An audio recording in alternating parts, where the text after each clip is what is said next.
with making sure that you're going to be regulated so that you don't scare people away. It makes sure that you can have the conversations you need to signal properly to the healthy people, the secure people. Otherwise, they'll think you're not interested and they'll ghost you because they'll just say, oh, you're not open for business. That's fine. And they just leave and go somewhere else. You need to make sure that you have the proper boundaries in place so that the unhealthy people don't see that and surge towards you if you don't have proper boundaries, so that you can stop connecting to the wrong people. And you need to be able to build that and understand why those conversations are crucial. So first, get not 100% right, but get mostly right with your family and friends. We are relational beings. We got broken in relationship. We need to get fixed in relationship, but that doesn't mean romance first. It usually means fix with family and friends, learn that you are loved, learn that people will actually work with you, learn that people are healthy in some cases, even if they're not perfect, that you can collaborate in conflict. Learn that. Fix your attachment as much as you can there. A couple weeks even. A couple weeks can make a huge difference with your brain chemistry, your hormones, and your attachment pieces. So do that and learn that.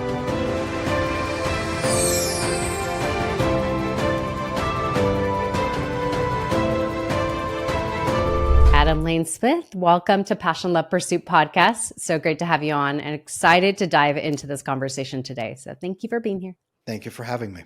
Absolutely. Okay, so I think we should just jump right in because there is so much I want to go into today with you, especially when it comes to attachment theory, which you're known as the attachment specialist. So I really think it's important for people listening to understand what this is and why this matters, especially in romantic relationships, but it does have to do with all relationships. But I want to focus on the romantic relationships and how that influences how we show up and also how there is a breakdown in relationships because of this. I agree with that. As far as why they should listen, the research on this is very clear. A minimum of 2/3 of American adults have attachment issues now, and it actually could be as high as 75%. So if you're listening to this right now, there's a 65% to 75% experience and chance here that you might be having this problem. It's one of the biggest drivers of divorce, of depression, of anxiety, of unhappiness, of sexual dysfunction, dating problems, and painful breakups. So if you'd like to avoid those things, and if you want to beat the odds, then this episode is going to be for you. Amazing. Okay, so as I kind of touched on offline, I would love to see how deep we could go on this. I think it's important first to touch on this in layers, first addressing the self and how to identify what is our attachment style and how we're showing up and why we're showing up this way, and then addressing how we operate in relationship, meaning with the others and their attachment style. And then if we could get into if we're a parent and how we could equip ourselves with the best knowledge so that we don't pass on insecure attachments onto others. So first talking about self, how do we even know what our attachment style is and what are the attachment styles? If you could go a little into that. Let's make it very simple to start. So attachment is the way that we learn to connect to other human beings. Either we learn secure attachment or insecure attachment. We learn this the moment we are born. For the first several years of our life, we're looking for conditioning, we're looking for training and symbols that we will be loved. We don't have to fight tooth and nail to receive affection or resources or safety. Secure attachment looks like your parents were consistent with you. They were patient with you. They explained discipline to you and went through it with you. It wasn't just fast punishment. They taught you things. They spent time with you. They were emotionally present with you. They didn't leave you to cry it out in your crib in the first 6 months. You weren't in the NICU. You weren't in daycare way too early as a small child, fighting for attention from a caregiver that wasn't your parent. Your parent wasn't crushingly depressed or anxious or had trauma cycles. Your parent wasn't angry all the time or fighting with your other parent. There have to be a lot of pieces that fit in properly. And in our modern culture, as you can see, 65 to 75% of us don't get that secure attachment anymore. You need parents who teach you, parents who guide you, parents who are patient with you, and parents who are fair to you. They teach you basically almost like you're a little adult. They talk with you, they guide you, and they are reasonable during conflicts. And if you can get all of this, That's fantastic. You get secure attachment. You learn that people will mostly be reasonable. And if they're not, you can walk away and find someone who will be, because odds are good. You're going to find someone healthy you can work with. You have great boundaries in relationships. You can say no without guilt. And you don't have to run away from intimacy or connection because it doesn't feel scary to you. You haven't really been hurt by unreasonable people in close, intimate relationships. You know how to put up boundaries if someone tries, but you don't have to be afraid of that because you wouldn't spend time with those people anyway. That's secure attachment. For all the rest of us, if that sounds like a fairy tale, for all the rest of Right. us, insecure attachment can break down in a number of different ways. I'll pause for breath. Erica, do you have any questions on either of that so far? No, but like you said, it sounds like a fairy tale, kind of the first way you painted the picture for us. Like, I think a lot of us wish we had all that. Right. And as you're saying, it's so uncommon to not have all that. And that's why we develop these insecure attachments. So, yes, go on. It's good. Most of us are raised by parents who are traumatized, stressed, exhausted. They're angry at each other. They don't know how to care for us. Personality disorders are on the rise. So maybe 10 to 15% of our parents may have had personality disorders where they punished you for crying, for having needs. They punished you for asking for things, asking for a cookie, asking for a bedtime story when they didn't feel like it. They parented you when they felt like it and made them feel good. Then they abandoned you emotionally, pulled away, spent less time with you. They were workaholics. They coped with their own problems in bad ways, and you just didn't understand why. If you encounter too much pain consistently as a child, when you try to get your needs met, try to ask questions, try to be a kid and grow, your brain can break in one of two ways. Okay. You can either become anxious, and this is where oxytocin, as a child, oxytocin is a love hormone. For a child, it makes you feel safe and loved and cared for. Your brain, hunter gatherer style, says, I will not be abandoned in the woods for wolves to eat me. I will not be killed by another tribe because no one watches me. I will be guarded. I will be nurtured. I will be cared for, and love will be consistently given to me. So you get oxytocin, it feels safe. For an anxious child, they're given oxytocin and it's taken away and given, taken away, given, taken away over and over and over. And the takeaway is an actual painful, terrifying withdrawal feeling. It feels like absolute ripping away everything that's ever been good. And it feels like absolute terror, existential dread. I'm going to die. And the child's brain says, why is this happening? And it Mm, can't discern a pattern. So we build something called learned helplessness. It will never stop. I'm not good enough. Something's wrong with me. And the child's brain blames themselves. Something is unlovable about me deep down on the inside. I am garbage. When people see it, they reject me and they abandon me, and rightly so. I have to be perfect and never ever make a mistake. I have to never have a need or cry or make a fuss. I have to make sure I make other people happy so they won't leave me. I have to do things for them so that they might pity me enough so they don't abandon me. And maybe if they pity me enough or I earn enough points, they might do something that makes me feel good in return if I'm good enough. This is anxious attachment style. It is approval seeking, low self esteem, and this is where codependency usually comes from. I need someone who needs me so they can't abandon me. This is anxious style.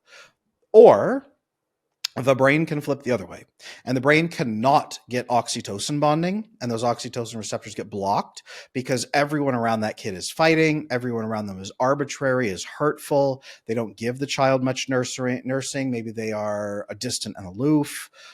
Mom didn't breastfeed maybe at all and give any oxytocin connection. Maybe mom was emotionally a mess and the child had to take care of mom's needs and felt overwhelmed and parentified, especially men dealing with this.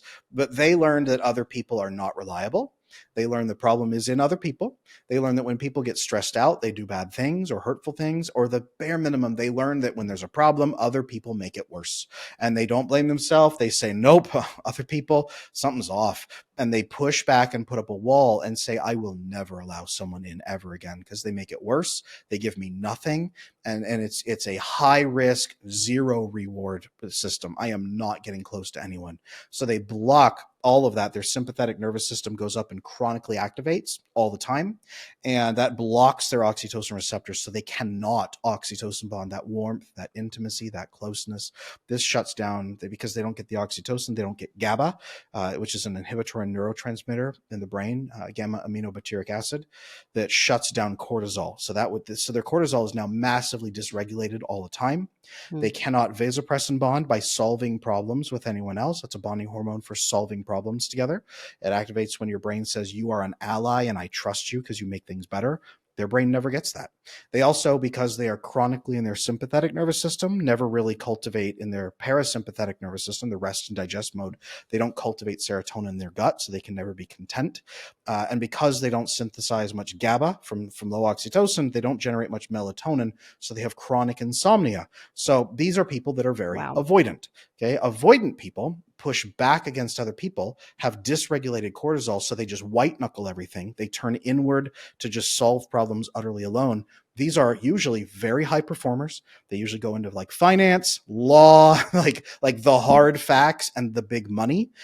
They can be CEOs of startup companies and build their own companies. They can be executives. I work with a lot of executives who come into my coaching like this. They are massively high performing in every area of their life, except they white knuckle the stress all the time. The only mechanism for relief they have is run away and be away from people and then cool off when they aren't tracking risks anymore, or dopamine binge through sex, casual sex, porn, spending money, other things like that.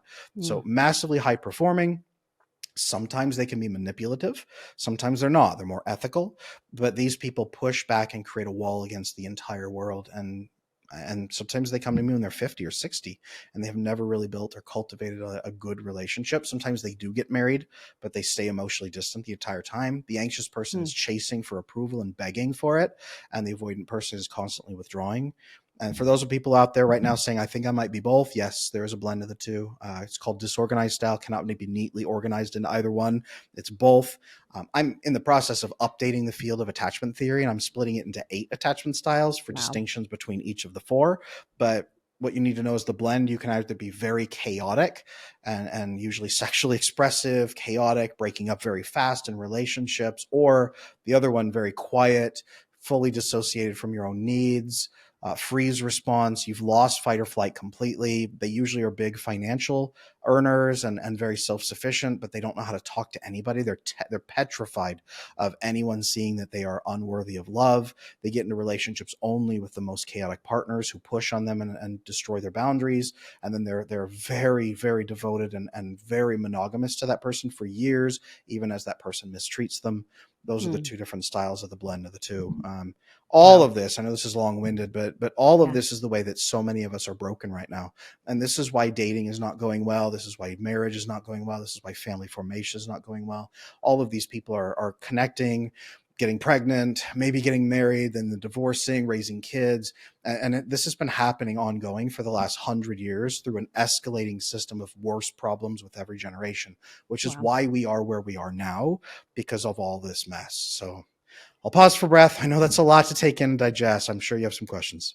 Yeah, I mean, thank you for explaining that so thoroughly. And I think everybody got a full picture of these attachment styles and possibly where you sit in or where you used to sit in. I know for myself, I used to be anxious attachment, codependence.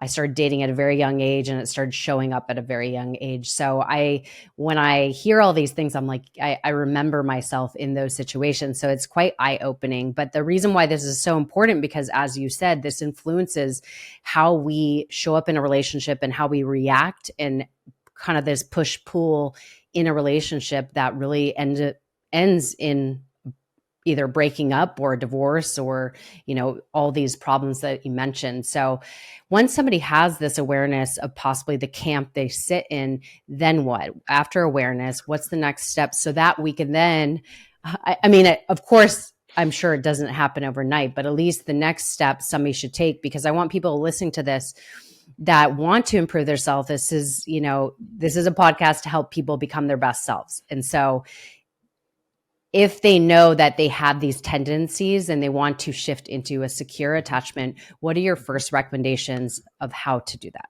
Eric, I love that you called that out. I love that you're one of the people that knows that you can change attachment styles. So many people listen to this and they hear it, they take an attachment quiz and they get their style and they're like, okay, this is my astrology sign. I will be this forever and I will never be happy again.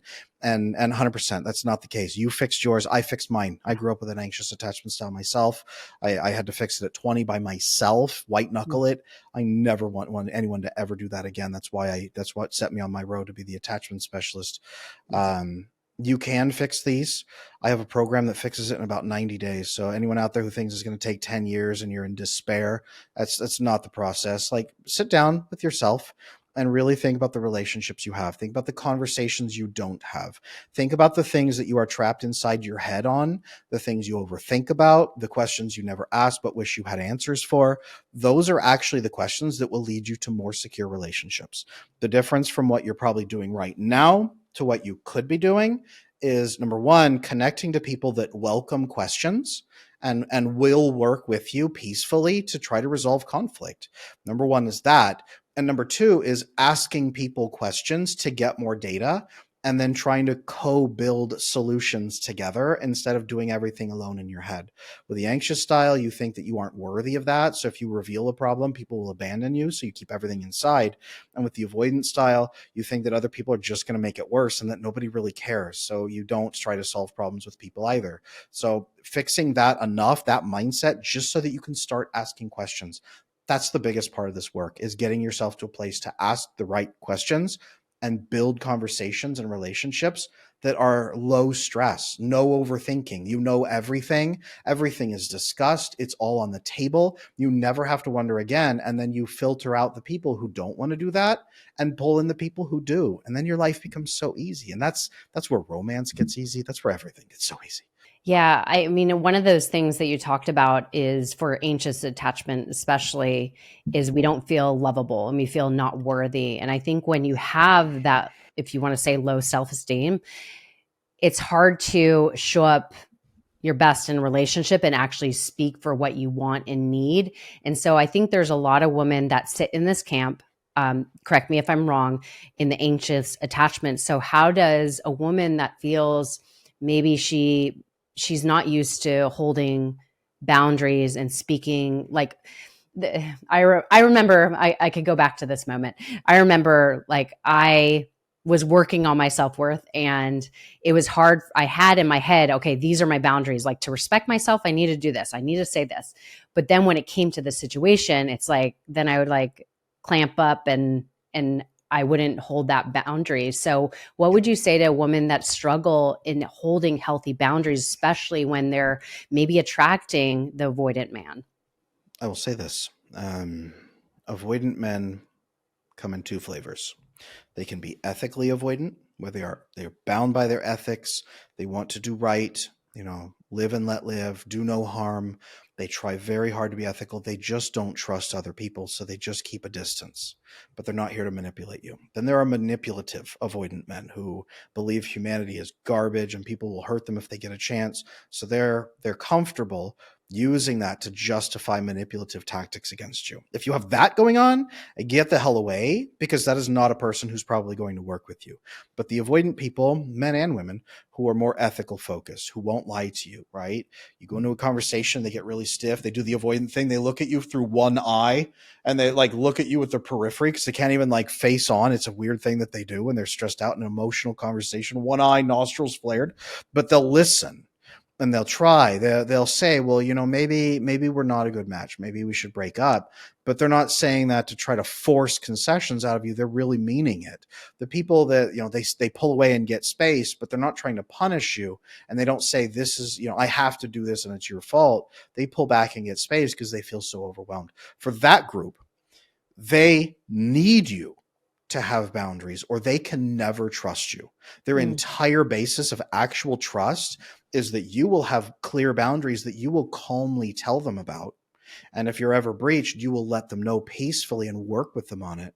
And also, you will ask them about their boundaries and then be respectful of their boundaries too. Boundaries and more transactional thinking makes them feel safe and makes them trust you. And that's why they don't trust anyone because people have run over their boundaries. Mm. People have sneaky, secretive expectations. People do nice things for them and expect secret pleasure in return. Sound familiar for anxious people? My mentor, Dr. Robert Glover, calls those covert contracts. Hey, I'm going to do these 10 things for you and never say anything, but I expect this in return secretly. Like the anxious people do that. If you are clear and on the table with them and have boundaries, that's where they trust you. So if you want an avoidant person to love you, you must have boundaries. If you don't have boundaries, they can't trust you. Oh, that's so informative. That's so great to hear. Okay, so for the anxious attachment, what they struggle with is safety, like feeling safe around another. I know that's a common thing. So how does, because we can't expect others, especially when we're starting to date them, to create safety for us. So how do we create safety for ourselves so that when we're entering a relationship, we don't put that on another to create that for us? Good question. I a little bit tongue in cheek, but I like to I like to give people this visual. When you have anxious attachment, you are afraid that at any time you're going to transform into an awful creature. Everyone will see that you are awful and disgusting. They will all turn on you with pitchforks and drive you out. You are the werewolf. In the anxious style, you are the werewolf waiting to transform and ruin your own life. And everyone will rightly drive you out. When you're avoidant, everyone else is the werewolf and you're in a world waiting for other people to transform and try to eat you. So you got to build perfect walls in a castle. So anxious people are always waiting for the day. They blow out, they have a bad day, they erupt, they say the wrong thing, they mess up, they displease someone, they fail to please someone enough. They are always waiting for that moment. They are craving safety, but it's themselves that makes themselves feel most unsafe. I am the Right. reason I'm not safe. So the biggest thing they've got to do, quite honestly, is learn to self-regulate their own nervous system. The avoidant person's sympathetic nervous system is always amped up. It's just up here. But the anxious person's nervous system does this throughout the day. They're Right. sympathetic, in, out, in, out, in, out. And it's really the driving factor is somebody else in front of me giving me attention and oxytocin so I'm safe. I'm not safe when I'm by myself. I'm only safe when someone approves of me. It goes back to infancy. Someone approves of me, is holding my hand and cares about me. That's the only time I'm safe and regulated, because then I get GABA, then I know everything's okay and I know you're not mad at me. But the moment he goes home, the moment he gets in his car and drives home, and then you text him, and then he doesn't text you back, and then you text him again and he doesn't respond, and then you text him and he hasn't responded. Now it's been 30 minutes, and you're like, oh man, like he hasn't read my messages. Is he mad at me? Did he find a prettier girl on the way home and they're already married and having babies right now?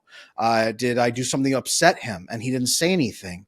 Is he, is he dead somewhere and it's my fault? What's happening? So then she sends more text messages and she's freaking out. And then she starts apologizing for whatever she did wrong. She's like, thinks it up and starts sending a flurry of apology texts. And then she sends a flurry of like angry texts about like things he did wrong too. And then like another series of apology texts. And then she just like throws her phone down, cries, doesn't know what to do. And then she gets a text back that says, hey, sorry, I stopped to see my mom and I just got home. Are you Right. okay? And now she's like a wreck because she has actually blown out this part of the relationship. And now she feels exposed. She feels stupid. She feels like now he has a reason not to like her. And he, on the other end, if this happens multiple times, he might start feeling like she's pressuring him to soothe her, that he can't even spend an hour with his mom, that he can't even spend an hour with his friends. He has to constantly take care of her. Then he starts to wonder, like, how can I raise a family with you? I couldn't even go to work. How would you take care of our kids? How would you blah, blah, blah, or whatever? He starts really questioning if she's even stable. Meanwhile, it's not that she's bad. It's just that her nervous system is very dysregulated and she relies entirely on other people to co-regulate for Yeah. her. And men do this too. There's anxious men. So learning to regulate your own nervous system first, as much as humanly possible, before seeking co-regulation, and then learning to enforce proper boundaries, 1 and 2. Best thing you could do for yourself, and also the best thing you could do for a great relationship with a secure person or avoidant person. Start doing those things. So, what would be some ways to help regulate our nervous system for those people you've worked with? What are some of your recommendations? Great question. So vagus nerve breathing and vagus nerve stimulation, really crucial. Your vagus nerve here in your chest activates and stimulates your breathing, your heart, and your digestion. And when you stimulate that vagus nerve, you can actually pull yourself over into your sympathetic nervous system, decrease the sympathetic, pull into the parasympathetic, and start properly connecting and getting what you need. So vagus nerve stimulation, very specific cardio types that you can do that really bring down the emotional agitation on the emotional right side brain and restore the logical functioning on the logical left brain. Because when you get emotionally agitated, your logic diminishes to fuel these emotional storms, and your right side brain is like a scared drunk monkey with a gun who's going to make bad decisions and hold you hostage the whole time. So vagus nerve breathing, physical stimulation in those ways. Progressive muscle relaxation can be very helpful for this. There are a lot of somatic body work techniques that you can learn with a therapist or with a variety of coaches. EMDR therapy, eye movement Mm, desensitization reprogramming, it has an 80 to 90% effectiveness rating on resolving traumas. Attachment issues are trauma, is what they are, trauma to human relationships, especially intimate ones. So resolving those underlying fears, the thoughts that you are unworthy, you can go in and say, I'm having these irrational thoughts I want to distance myself emotionally from. EMDR can be very effective and very, very fast. It's one of the best therapy models in amazing. the world. All of these can help really permanently start regulating that nervous system and start really taking care of you so that you can have tools to come out of that sympathetic state. And that's where you start ending that learned helplessness. You don't feel like you are desperately needing a boyfriend to regulate your nervous system for you. You feel like you can master your own nervous system and be calm. Then when you go to him with some concerns and you do need some loving and some soothing and co-regulation, it's at this level, and you can talk to him about what you need and say, hey, can you just sit with me for about half hour? I've kind of had a tough day. I would just really, really benefit from some love and some affection right now. It would really help me out. Yeah, babe, no problem. And he can sit with you and he can enjoy that with you, and you can co-regulate together, but also nurture each other at the same time. That's honestly the best piece. So do some of those pieces right there. So helpful. So helpful. So I'd love to move into dating and relationships. What are some of the biggest breakdowns in relationships today that Mhm. you're seeing most commonly? Yeah, so I wrote a book. I have it right here. I wrote a book called "Exhausted Wives, Bewildered Husbands," because I was a marriage and family therapist for many, many years, and I saw the same pattern play out over and over and over, which is that anxious women get with avoidant men, and they're both Mm. good people, but she's very anxious and he's very avoidant. So she offers him pretty much everything, no strings attached, and he happily takes her up on that. And then 5 to 7 months into the dating cycle, his novelty dopamine drops off a cliff. And he is, as an avoidant, he is not oxytocin bonding to her properly, but he does want to get married and have kids as part of his life plan. So he just sort of knuckles under and says, okay, we're going to get married. She feels oxytocin connected to him, but is craving his approval all the time. They manage to make it work mostly. She has to constantly escalate to try to please him sexually and give him novelty dopamine, or their sex life dies off pretty quickly after the first year when her drive dies. The female sex drive needs a constant infusion of oxytocin bonding and connection to really thrive, and the male sex drive needs a lot of oxytocin to stay properly monogamous Mm. past that first 7 months, but especially past the first 12 months. If you have high oxytocin as a couple, your sex life is amazing typically. If you have low oxytocin, his drive will be dopamine driven and not directed much at her, and her drive will be dead and pretty much like in the garbage can at that point. So they do that, and they are together for a couple years if they get together. A lot of couples break up at this mark at Mm. 7 to 12 months because he says, I'm just not feeling it. I don't know why. And she's gutted. She says, I did everything right. What did I do wrong? Why don't you love me? A lot of women feel pressured into very risky sexual acts at this point to try to increase his dopamine. A lot of lingerie, a lot of videos get made, a lot of threesomes, stuff like that, trying to escalate to try to just keep him.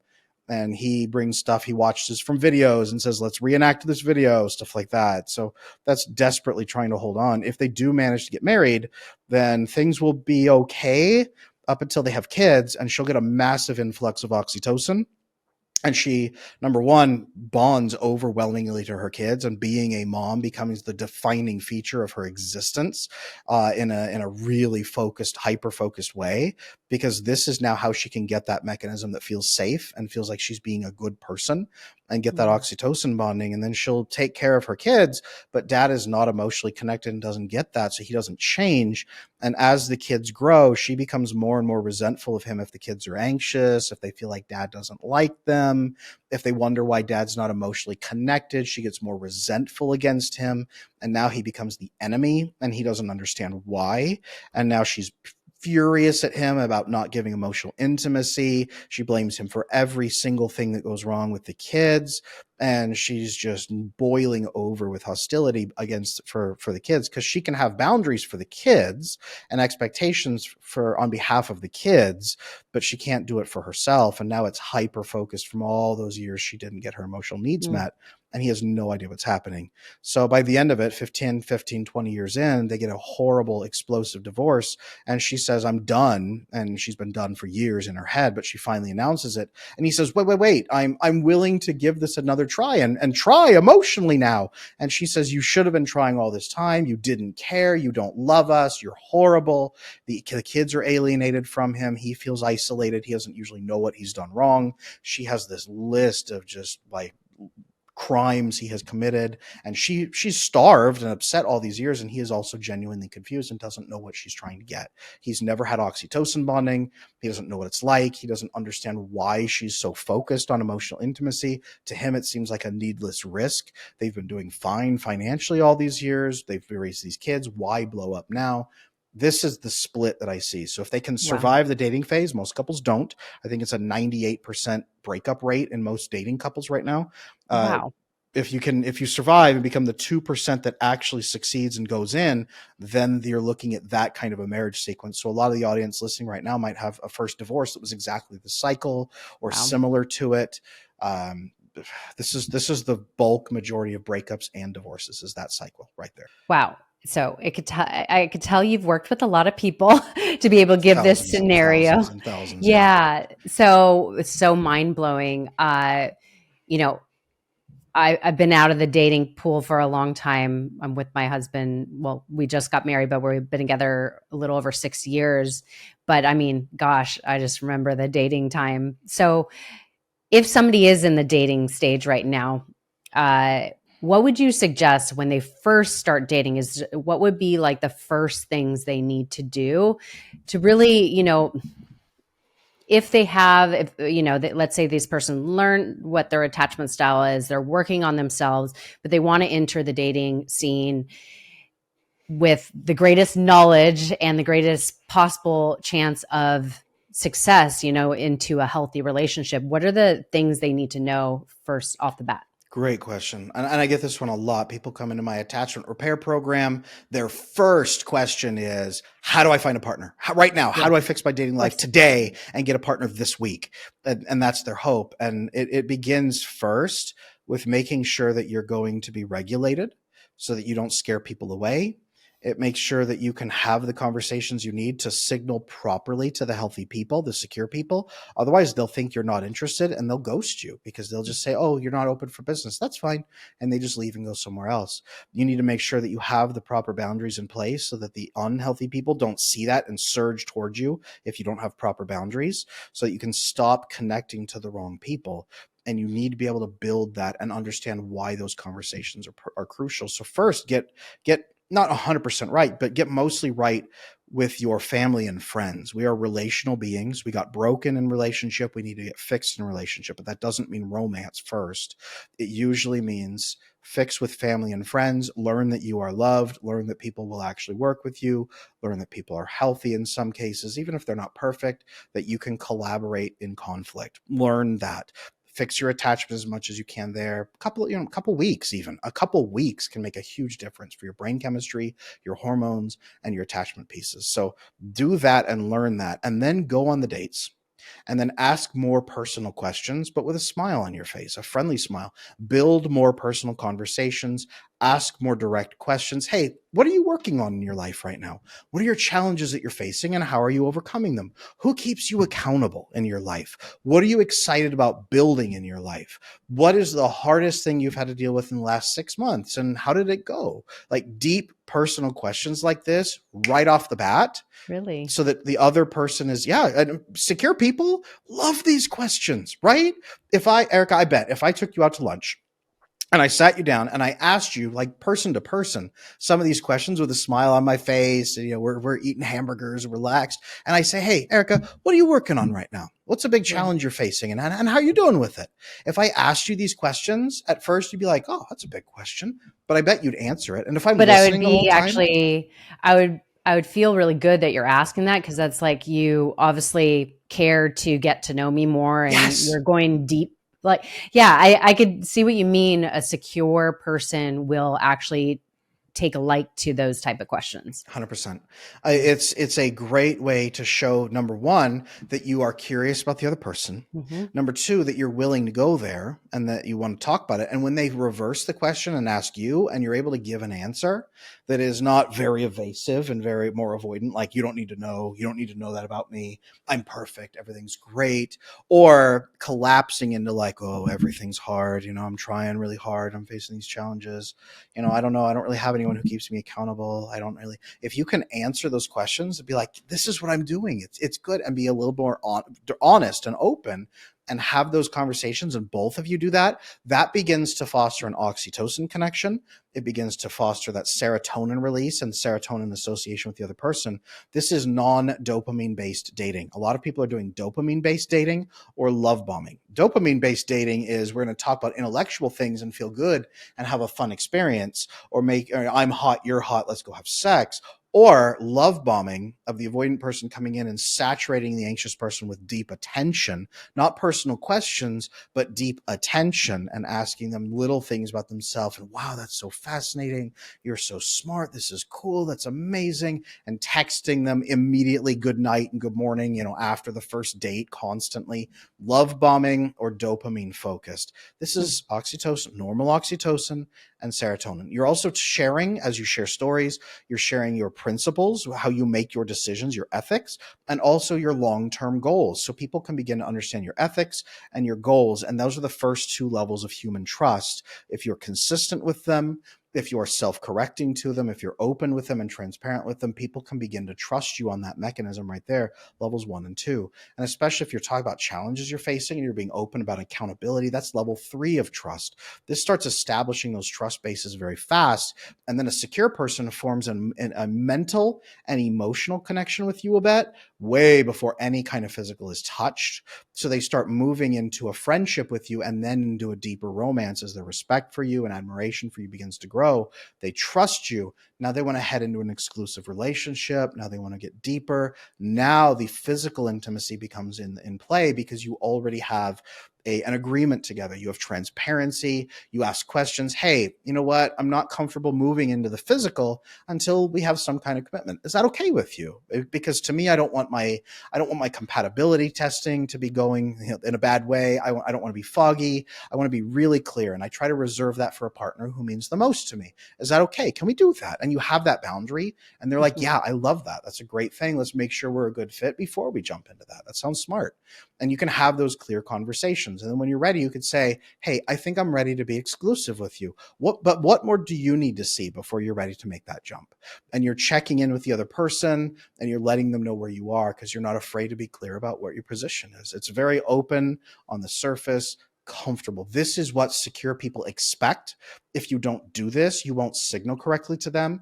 You will be invisible to them. They will ghost you and assume you're not interested. You will only connect with people who won't do this. And that's not going to end well because then you guys won't do it Right. inside the relationship either. Right. Is this the things you're touching on right now? Is this about the three? What do you call it? The three date method? The 3-date method. It's It's very similar. Yeah. The 3-date method, there's different types of chemistry I encourage people to look for mm. inside dating that's based a lot on this process, but absolutely this is crucial. And so I know a lot of women, especially when it's early. So what you're talking about is communication, really. It's a lot to do with like being direct, communicative, like not, knowing your needs, knowing your values, what's important to you, and feeling safe to say it and Mhm. express it.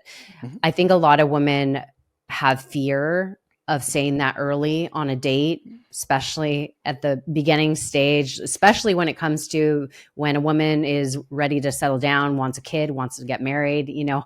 like to be upfront right away is very daunting and you have fears that you're going to push the man away immediately. What is your recommendation for this and what Yeah. should they do? So there's two types of men. There's men who are afraid of commitment, afraid of having children, afraid of having a family, and if you bring it up too soon, they will run the other direction. Most women are dating to try to attract this man. So when you don't bring it up, You make life really easy for this man because you're afraid and he's afraid and no one wants to talk about it. Then you have to try to figure out in the first 5 years how to ask him if he ever wants to get married or have kids. That's a lot of wasted time. A lot of women come to me after an 8-year relationship and say, well, we finally talked about marriage and kids at 8 years and he told me he doesn't want to at all. Then he broke up with me. Horrible. Yeah, horrible. So the other group of men want to get married, want to have children, and want to build a family with you. And if you don't talk about it early enough, they assume you're not interested. They assume that you're just here to play a game. They assume that you're just here for casual sex. They assume that you just don't care at all. And they have no interest in you because they're going to pass you by and look for a woman who is ready enough and has boundaries and says, I want a family. I would love to get married. Not tomorrow, but that is ultimately what I want. So are you dating toward marriage? That's all a woman has to do at the end of the first date. And my 3-date method, all she has to do at the end of the first date is say, hey, I just want to make sure we're on the same page. I Mhm. do want to have a family and get married and have kids someday. Again, not tomorrow, but eventually I do. That's what I'm headed toward. Just so we know, are you also wanting that? Is that important to you? Give me a yes or no on that. And if yes, then let's have a second date. And if no, that's okay. We'll high five, we'll go our separate ways, and no harm, no foul. It's Yeah, and that simple. I think that some women think that their mind will change. Like, you know what I mean by that? So, because I've I heard do. this from friends before, is like, he'll say one thing like, oh, I'm not really looking for that right now. And the woman will still continue to date that man thinking they could change that man's mind. No, What would you say to that's that? yeah. Women are women are very responsive to relationships. When a woman is in a relationship and she is given heavy doses of oxytocin, she will shift from her masculine protective self into a very feminine, nurturing, flourishing, supportive role where it's not she can't run a company or anything like that, but she will shift into a very feminine self and she will want to start having children. Usually she will want to start nurturing and finding those softer parts of herself.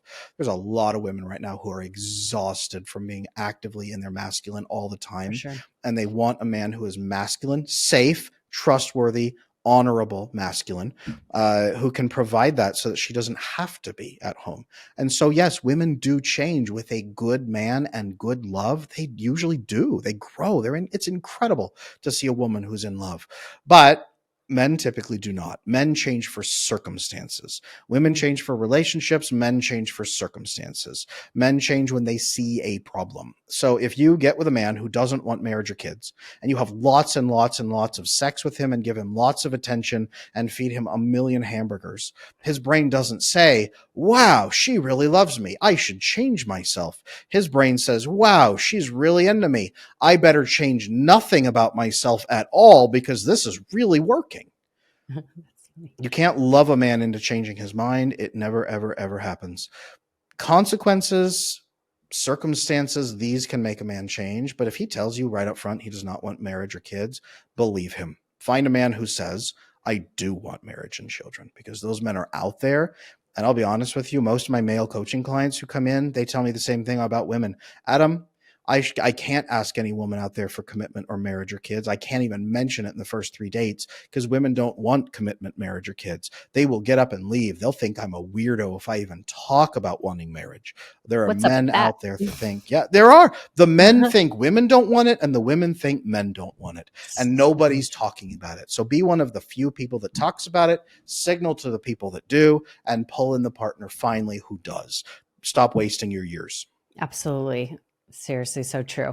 What are some of the dating problems and misguided perspectives that you find are common these days? Because I think, especially in today's time with dating, which you know obviously more about it than I do, but it's just getting, as you kind of mentioned earlier in the this conversation, you mentioned is just getting worse. So, what are some of the misguided perspectives or dating problems that you're seeing, the narratives going around? Probably the biggest one is that a dating app is going to make things work for you. Dating apps are tools. There's ways to use them, and I definitely I've had clients I've guided to success through dating apps.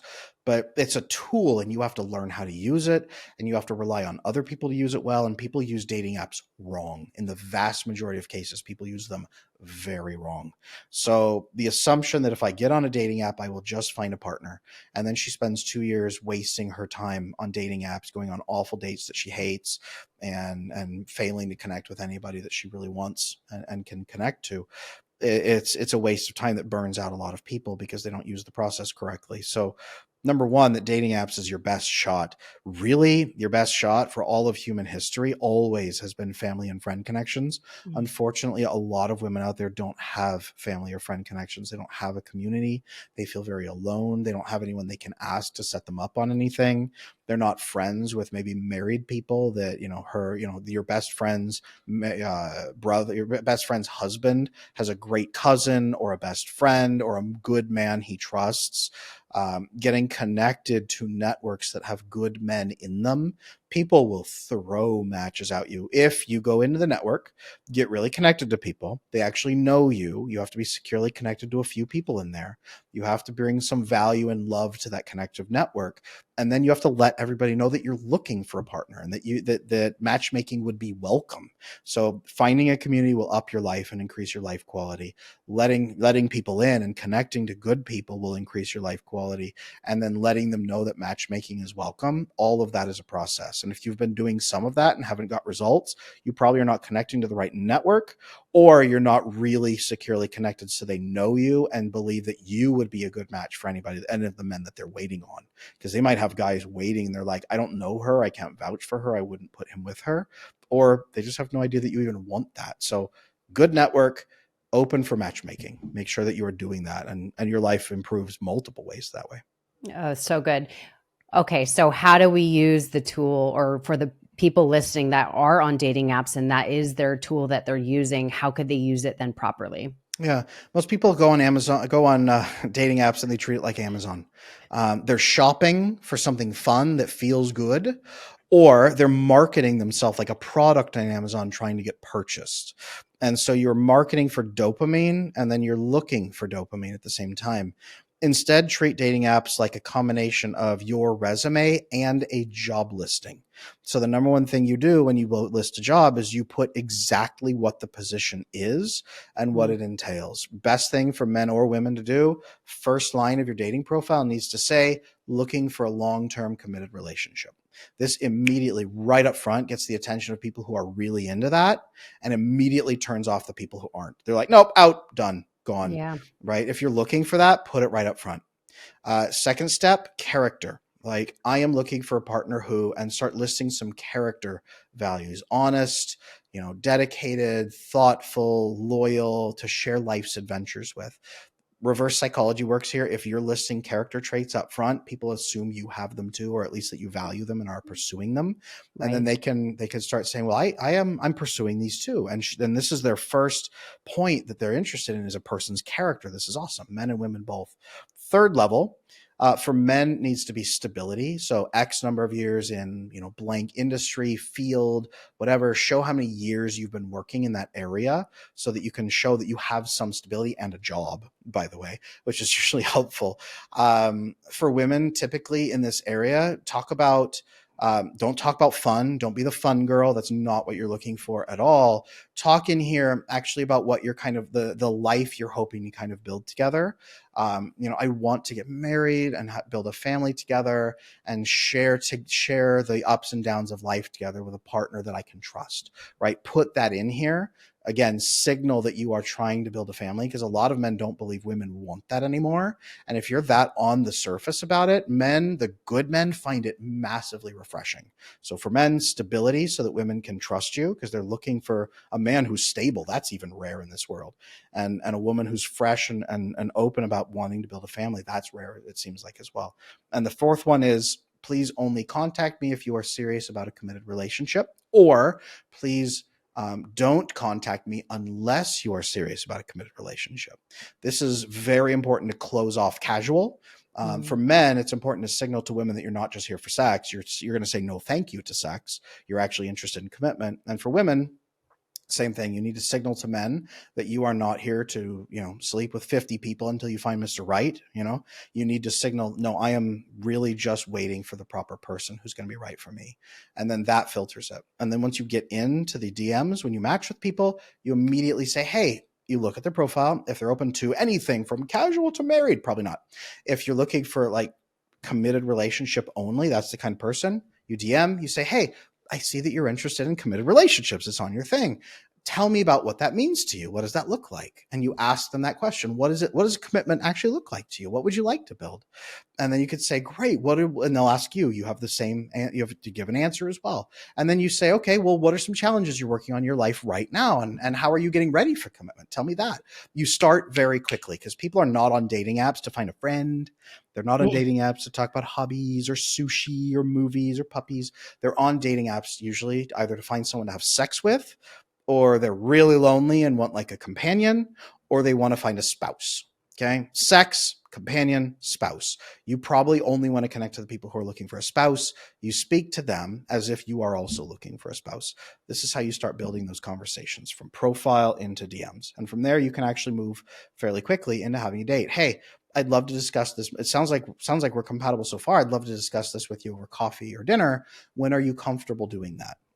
And just So ease good. straight into it. Super This easy just process. weeds out so much. I mean, again, it depends on what you're looking for, obviously, according to how you're going to approach the dating app. But like you said, it's like if you're looking for something serious, weed out a lot if you just put that in your profile. So I think that's so helpful to help people at least meet people, because when you're speaking in this way and approaching it this way, I think you're attracting more the secure attachment, Yep. which goes back to all everything we want to know about attachment styles. And obviously, and would you say that if we learn we're seeing these signs or red flags that somebody has an anxious or avoidant attachment style, should we then continue to not date them? Or what do you think we should do from there if we are a secure Mhm.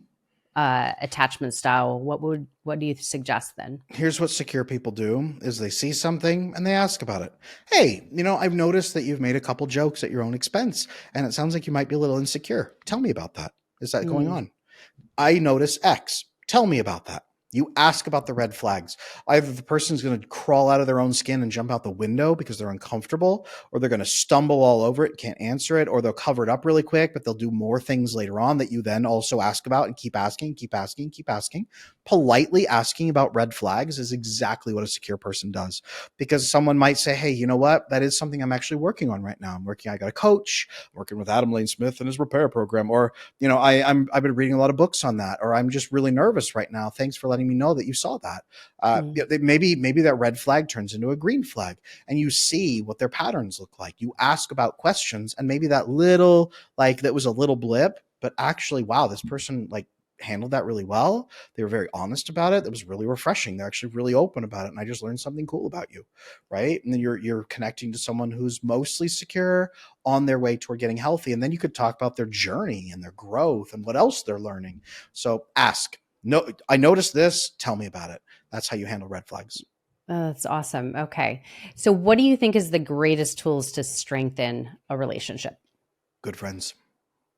Hmm. Honestly, you need good friends. The research on this is fascinating from Dr. Sue Carter. If you are only connected to one person and get oxytocin bonding with them, your stress level goes up. You are hyperprotective, terrified of losing it, and then you freeze up or you fight or flight. You go crazy. You need to have good connective friends who give you that bonding and love and intimacy so that you can then go to a partner and have clear, direct conversations. And then once you have a good friend network, I recommend weekly check-ins with the other person where you just check in comfortably and say, hey, how is this feeling to you in the past week? How is this feeling to you in the past week? And what can we do better next week to take care of each other?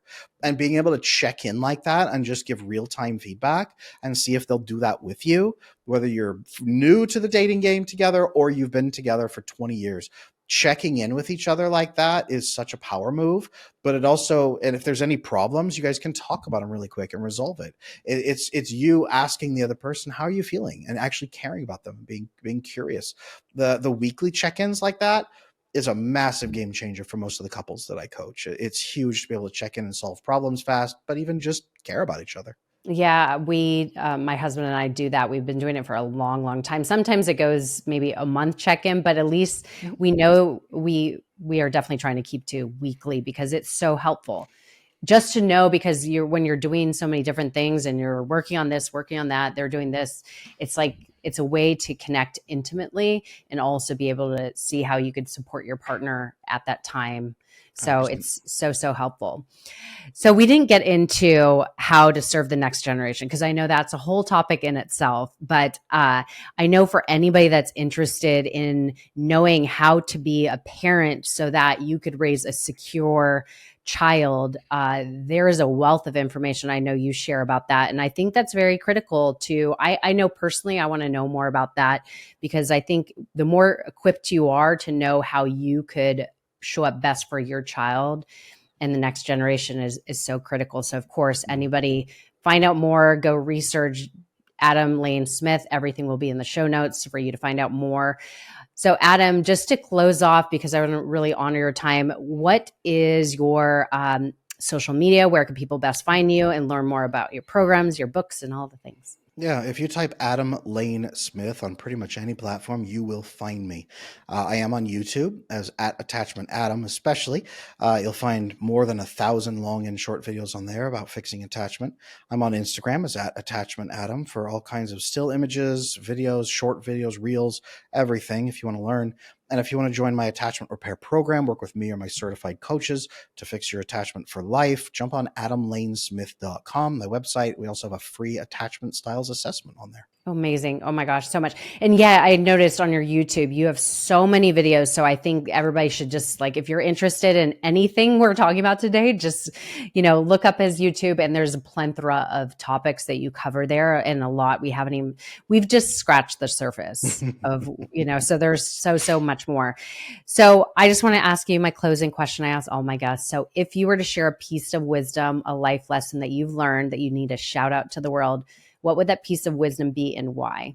The best people want you to ask a lot more questions. And if you ask a lot more questions, your life will get much, much simpler. So get out of your head and ask more questions. Amazing. Awesome. Love this. Adam, this has been so much fun and I so appreciate you. You have so much, you are just a wealth of information about this and it's so useful for today's dating and relationship world that I just so appreciate the work you're doing. So thank you. Thank you.